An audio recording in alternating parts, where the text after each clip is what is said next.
Muy buenas noches, estamos aquí con la doctora Carolina Guerrero con el fin de tratar el tema de trastorno de déficit de atención. Buenas noches. A continuación les vamos a realizar algunas preguntas para que usted nos ayude con nuestras dudas sobre este tema. La primera es, ¿en qué consiste el trastorno de déficit de atención? Bueno, como su nombre mismo lo dice, es un trastorno que se caracteriza por la falta de atención y con predominio de hiperactividad e impulsividad. Es un trastorno del desarrollo que generalmente se da en la infancia, generalmente antes de los 12 años. Es un trastorno del neurodesarrollo, se puede decir, y sobre todo se caracteriza por que el niño no puede tal vez tener niveles normales de atención. Algunos niños tienen problemas también en torno a controlar los impulsos y sobre todo en torno a características de impulsividad y de hiperactividad. ¿Existen tipos del TDAH? Sí, existen, básicamente son tres. El primero se puede decir que es el TDAH, que tiene predominio de atención, es decir, el niño tiene un déficit de atención, pero no presenta los síntomas de impulsividad e hiperactividad, pero tiene una falta de atención, es decir, el niño no puede sostener la atención, no puede tal vez hacer actividades que sean secuenciales, tiene dificultad para atender en clase, para hacer deberes, para hacer tareas. El otro es el predominio de impulsividad e hiperactividad, es decir, aquí el niño no va a tener tanto déficit de atención, sino va a tener alteraciones en torno a su hiperactividad y la impulsividad, entonces no va a poder hacer actividades a controlar sus impulsos, es decir, es el niño que se levanta muchísimo en clases, que pregunta mucho, que tiene juegos bruscos, el niño que corre, que mueve los brazos, que mueve las piernas, pero no tiene en sí problemas de atención. Y el último sería el TDAH, que ya es combinado, es decir, hay problemas de atención, hiperactividad e impulsividad, que sería el TDAH clásico, que se presenta todos los síntomas que describe el DSM también. ¿Cuáles son los principales síntomas, que se manifiestan en estas personas? Bueno, básicamente los más importantes son los tres, déficit de atención, hiperactividad e impulsividad, pero dentro de estos tres grandes grupos va a haber unos subsíntomas. Por ejemplo, en la atención deben fijarse si son niños que no pueden prestar atención adecuadamente a las normas que dice la maestra, o son niños que no recuerdan mucho las actividades rutinarias que hacen, el hecho de que no se acuerdan si se lavaron los dientes, si hicieron la tarea. Son niños que pierden cosas, que pierden los materiales de clase, tal vez los borradores, los cuadernos. Son niños que tampoco hacen actividades secuenciales, no pueden hacerlo. Dentro de la impulsividad podemos decir que son niños que, por ejemplo, la maestra pregunta algo y ellos responden mucho antes de que la maestra acabe la pregunta. Son niños que tampoco respetan mucho los turnos, es decir, no permiten que los compañeros tal vez participen, se meten en conversaciones de otros compañeros o de la maestra. Se podría decir que son los niños que los profesores dicen que son malcriados en muchos sentidos. Y la hiperactividad se caracteriza por esto del movimiento incontrolado, es decir, son los niños que mueven muchísimo las piernas, que mueven los brazos, que no pueden estar sentados, que en el recreo, por ejemplo, en lugar de jugar tal vez de modo tranquilo, son niños que juegan un poco brusco, que trepan árboles, un poco agresivos. Entonces, esos tres grandes grupos es importante saber diferenciarlos. Claro que en el DSM también te menciona que para poder diagnosticar deben tener 6 síntomas de cada uno de estos para poder identificarlo. Entonces, pero básicamente serán los tres: la atención, la hiperactividad y la impulsividad. Bien. ¿Y cómo es su modo de trabajo en consulta con estas personas que presentan el TDAH? Ya, bueno, primero es súper importante también el trabajo multidisciplinario, es decir, siempre es necesario que cuando uno diagnostique o vea que el niño puede tener TDAH, que se remita también a un psiquiatra infantil o un neuropsiquiatra, un neuropediatra, es decir, porque son niños que van a necesitar también medicación para controlar impulsos, la hiperactividad y para mejorar los niveles de atención. Una vez que tienen valoración psiquiátrica o neurológica, se inicia el proceso psicológico, que es súper importante. ¿Por qué? Porque a los niños, primero con los niños se puede trabajar en programas de psicorehabilitación, es decir, ayudar al niño a mejorar estas áreas que tiene un poco de dificultad, en este caso sería la atención, o la hiperactividad y la impulsividad. Entonces trabaja con los niños a través de tareas, que son tareas ya programadas dentro del programa de psicorehabilitación. Otras técnicas que son súper importantes y son bastante funcionales son las técnicas cognitivo-conductuales. Entonces se trabaja con el niño para poder entrenarles en torno al control de impulsos, al acatar normas, y también con los padres. Con los padres se trabaja muchísimo en psicoeducarlos, porque por lo general son padres que no saben cómo manejar a los niños, son padres que tal vez tienen un estilo de crianza un poco permisivo o autoritario. Entonces, esos tipos de estilos de crianza no ayudan en nada a que el trastorno pueda mejorar. Entonces se orienta a los padres para que puedan tener un estilo de crianza más asertivo. Es decir, en donde el niño tenga la libertad tal vez de hacer las cosas, pero también con reglas más claras, sobre todo cuando se trabaja con niños que tienen predominancia de hiperactividad e impulsividad. Las reglas deben estar súper claras para que no haya ningún tipo de problema. También se trabaja con los maestros, sobre todo en escuelas privadas, que es un poco más fácil reunirte tal vez una vez al mes con la maestra, con la psicóloga, porque estos niños deben tener adaptaciones curriculares. Entonces, dentro de la escuela se trabaja de esa forma. A la maestra se le recomienda tal vez técnicas de control de conducta para evitar también que los niños tengan tal vez bajas notas y también para evitar que se les margine, porque por lo general en la escuela lo que hacen es tal vez etiquetarles al niño como un niño malcriado. Entonces el niño, aparte del problema que tiene, que es bastante difícil, su estado emocional también repercute muchísimo. Y eso también se trabaja en terapia, mejorar también la autoestima, la confianza, todo esto que influye muchísimo en la vida del niño sobre todo. Sí, justamente otra de nuestras preguntas hacia usted era qué recomendaba en la parte académica, educativa, de donde en la institución que estas personas estén. Y bueno, entonces sí es necesario un extra de parte de los maestros, ¿verdad? Sí, primero porque no en todas las escuelas adaptan curricularmente adecuadamente el tipo de problema que tengan los niños. Entonces también una de las cosas que se hace en consulta, sobre todo con las escuelas privadas que tienen tal vez mayor predisposición para trabajar, se psicoeduca también a los maestros, se les explica qué es el trastorno, cuáles son los síntomas que tiene, cuáles van a ser las fortalezas del niño y cuáles van a ser sus debilidades. Entonces a la maestra se le da un montón de tal vez de parámetros para que pueda manejar mejor la conducta del niño y sobre todo porque en el proceso psicológico lo que se busca es entrenar al niño para mejorar estas fallas que tiene. Entonces se educa a los papás para que lo hagan en casa y se educa a los profesores para que lo hagan en la escuela y de esta forma el tratamiento es más eficaz. También es súper importante saber diferenciar una cosa, que hoy en día también los profesores, sobre todo profesores que han sido antiguos un poco, piensan que un niño normal, se puede decir, es el niño que no se mueve, que es tranquilo, que no habla mucho, un niño completamente, se puede decir incluso que no tan sociable. En cambio, un niño más activo ya lo ven y le dicen, tiene trastorno de déficit de atención e hiperactividad, cuando realmente no es así. He tenido algunos casos de niños que las escuelas lo remiten porque hay el presunto de que puede tener TDAH, pero cuando le valores es un niño completamente normal, solo que es un niño más activo, tal vez un niño más sociable. Entonces hay que saberlo diferenciar también.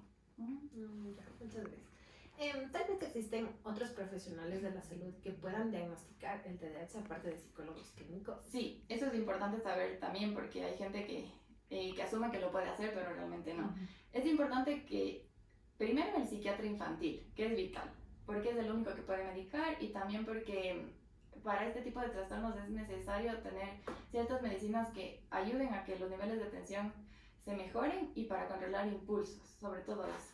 Entonces el psiquiatra infantil. Otro doctor que puede también diagnosticar es el neuropsiquiatra, se puede decir, el neuropediatra, es decir, es un neurólogo especializado en niños, también lo puede hacer. Y nosotros como psicólogos clínicos también.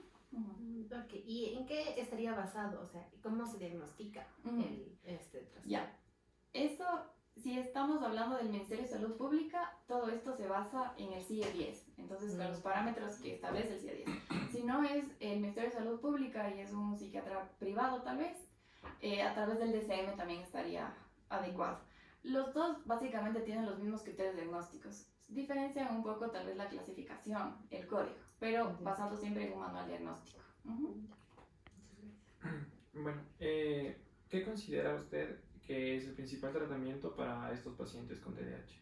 Ya, bueno, yo considero que como principal tratamiento no existe uno, pero siempre se debe actuar de forma multidisciplinaria, es decir, siempre el tratamiento farmacológico cuando ya son niños que tienen un TDAH muy elevado y el psicológico, porque no nos sirve de nada que el niño esté completamente medicado si no se trabaja en casa ciertos aspectos que deben cambiar o si no se le ayuda al niño con un programa de psicorehabilitación o con técnicas de control de conducta para disminuir incluso los niveles de ansiedad que a veces estos niños tienen o de angustia. Y sobre todo el trabajar emocionalmente del niño, porque por lo general son niños que tienen mucha discriminación por parte de sus maestros, de sus compañeros del aula, de sus mismos padres. Entonces sería importante que tanto el tratamiento médico como el psicológico estén de la mano, completamente, porque uno independiente no sirve, es necesario que se trabaje en conjunto. Ujú. ¿Se podría decir que el TDAH es hereditario? Bueno, hay evidencia científica de que sí, es hereditario cuando se tiene antecedentes de familiares cercanos, pueden ser padres, hermanos, tíos, primos, pero no siempre es hereditario. Entonces puede ser que tal vez un 50% sea hereditario y otro 50% aún no se conoce muy bien la causa. Ujú. Hoy en día se ven bastantes casos de esto de TDAH, ¿no? Pero ¿a qué se debe? ¿Qué nos puede decir usted? ¿A qué se debe este tipo de...?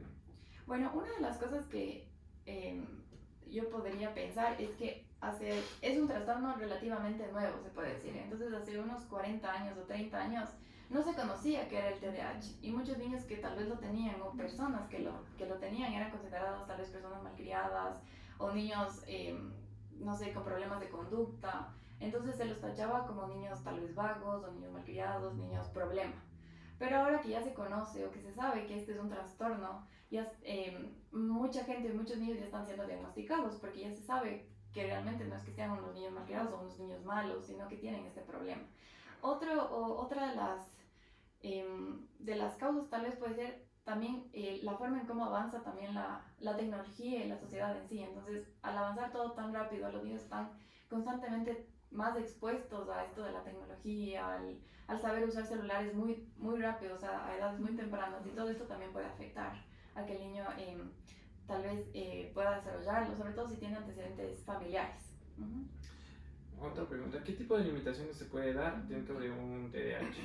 Bueno, las principales son las educativas, porque si ya son niños que tienen problemas de atención, eso va a afectar muchísimo a su aprendizaje. Entonces, aparte de que hay un montón de inteligencias múltiples, pueden ser niños que tal vez aprendan mejor de forma visual, pero a la escuela no te motiva a hacerlo tan visual, sino tal vez más mecánico, de la nota, copia, apréndete de memoria. Entonces son niños que los van a limitar, primero en la parte académica. Otra limitación que pueden tener es esto, la parte social, porque por lo general son niños que constantemente están en movimiento, que tal vez tengan un poco del juego brusco, los mismos compañeros tal vez los puedan desplazar, entonces se van a sentir un poco marginados también. Y otra de las limitaciones que pueden tener también es en el entorno familiar, el hecho de que muchos padres vienen a consulta porque se sienten cansados, porque no saben cómo trabajar con el niño. Entonces el niño no solamente va a tener problemas en el ámbito académico y con los amigos, sino también en el entorno familiar, el sentirse excluido, el no comprendido y sobre todo rechazado. Esas son las cosas que les puede pasar. Perfecto. Otra pregunta que nosotros tenemos es que, ¿cómo yo le explico a un niño que tiene TDAH? Bueno, esto es súper importante porque por más que sea un niño de edad súper temprana, siempre es importante que sepa qué es lo que realmente tiene. ¿Por qué? Porque hay niños que tal vez los padres o los mismos médicos no les explican, sobre todo a un niño hay que explicarle de acuerdo a la edad que tenga. Entonces, si son niños muy chiquitos, a través de cuentos, de gráficos, una forma en la que pueda comprenderlo. Entonces, si los niños no lo entienden, van a crecer pensando que tienen algo malo o que realmente no saben algo está mal conmigo, no sé qué me pasa, y van a sentirse bastante mal en su autoestima. Entonces, la forma de explicarles depende mucho de la edad. Si son niños muy chiquitos, a través de juegos, de cuentos, de narraciones, que es lo que más funciona. Si son niños un poco más grandes, se les explica de manera no tan técnica, pero de una manera tal vez verbal, un diálogo, contestando siempre sus preguntas y indicándoles, ¿no? Que tal vez si tienes muchas ganas de levantarte o tienes mucha dificultad tal vez de centrarte en un solo objeto cuando estás en el aula y te distraes con facilidad, es por esto. No es porque tú estés loco, porque tengas un problema o porque seas un niño diferente, es por esto. Entonces, explicarle de acuerdo a la edad sería importante. Buenazo. Tal vez tiene algún tipo de relación la forma de crianza de los padres con el TDAH. Sí, no en torno a que se forme el TDAH, pero sí en torno a que se mantenga o se incremente. ¿Por qué? Porque como les había dicho, los padres que tengan un estilo de crianza, por ejemplo, permisivo, no va a ayudar a que el niño mejore en su comportamiento. Si ya son niños impulsivos y son niños hiperactivos que por lo general no van a respetar reglas ni normas, al estar en un ambiente permisivo eso se incrementa. Entonces al ir a la escuela van a tener muchos problemas porque en casa, donde pasan la mayor parte del tiempo, son niños que son completamente libres. Si tienen un estilo de crianza un poco autoritario, es decir, los padres son muy firmes, no le permiten tal vez expresarse, hay mucho castigo físico, también, al ser niños que tienen este problema de control de impulsos y de hiperactividad, lo que va a generar es que tengan una autoestima bastante bajo, que se incremente, que sean más agresivos, que repliquen tal vez el estilo de crianza que tienen los padres, que a veces son un poco agresivos también en la escuela. Entonces, sí influye muchísimo. Hace rato hablábamos que pues debe haber un trabajo tanto a nivel escolar y familiar en la casa. ¿Qué es lo que los padres pueden hacer para poder ayudar a su hijo que tal vez presente TDAH? Bueno, lo principal es que los padres también se comprometan a asistir a terapia, porque muchos padres piensan que, bueno, tengo a mi hijo y ya está diagnosticado, tiene medicina, le llevo al psicólogo y ya está, le dejo 1 hora y le vuelvo a ver después de 1 hora, pero no es así. Es necesario también trabajar con los padres. Entonces, el compromiso que se busca es que los padres repliquen las técnicas que como psicólogos les enseñamos, que trabajamos con los niños. Incluso también cuando se trabaja en psicorehabilitación se manda ejercicios a casa, entonces que los padres se comprometan a que el niño los cumpla, porque es la única forma en que el niño avance. Porque sabemos que los niños cuando están solos en casa no lo van a hacer, entonces es necesario que tengan supervisión de los padres y que los padres se comprometan al 100% a ir a terapia. También si son padres que tienen problemas familiares, es importante que acudan a terapia familiar, que se comprometan, porque todo depende también del ambiente en el que el niño se desarrolle. ¿Qué puede mejorar o empeorar el TDAH en este caso? Bueno, con los estilos de crianza. Sí, con los padres Ya. específicamente. Bueno, con los padres. Si son padres que no están completamente comprometidos con la terapia o con el tratamiento, los niños no avanzan. Aparte de que ya tienen todos estos antecedentes tal vez escolares y sociales, van a sentirse también discriminados en casa y aislados sobre todo. Entonces, si los padres no se comprometen a cumplir el tratamiento como tal o simplemente a estar presentes en todo este proceso, el estado emocional del niño va a ser un poco más inestable. Entonces podemos tener incluso problemas de depresión, de ansiedad, por esta falta de vinculación con los padres. Bueno, y finalmente, ¿ha tenido usted alguna vivencia con... ¿Nos puede contar una convivencia, una anécdota que usted haya tenido con los niños con TDAH? Claro, bueno, uno de los casos que más me llamó la atención eran de unos padres que venían a consulta, pero realmente los padres estaban exhaustos porque por más que iban al psiquiatra, al médico, o sea, no le encontraban la forma de trabajar bien con el niño. Nunca habían asistido a terapia psicológica porque el psiquiatra les decía que era únicamente bastaba el tratamiento farmacéutico. Entonces, bueno, vinieron a consulta y los padres estaban emocionalmente desgastados. El niño también tenía problemas de conducta y ya se estaba asociando con otros tipos de trastornos ya de conducta un poco más complicado. Entonces, bueno, fue un tratamiento bastante largo, pero el niño avanzaba muy rápido. Al ver que los padres también se vinculaban, que venían a terapia, que teníamos sesiones familiares, que aparte de esto también le dedicaban muchas horas de la semana a tener horas de calidad con el niño, porque también eran padres que reprochaban al niño, lo castigaban, pero no tenían tal vez ciertas horas de convivencia afectiva adecuadas. Entonces, al iniciar el proceso psicológico, primero los niveles de atención mejoraron muchísimo con psicorehabilitación. Los problemas de impulsividad e hiperactividad también disminuyeron, no al 100%, pero sí tal vez a un 60 o 50%, gracias a los papás también, porque los papás replicaban las mismas técnicas en casa. El ambiente familiar en casa mejoró bastante porque también la situación de relación de pareja estaba complicándose por esta sensación de que tal vez mi hijo no avanza y los padres se peleaban mucho frente al niño, entonces todo esto complicaba mucho el avance del niño. Entonces mejoró la situación en casa y el niño empezó a mejorar. Y con esto también, consecuentemente a esto, los padres también empezaron a tener una mejor relación de pareja, ya no se sentían tan desgastados emocionalmente ni tampoco tan perdidos.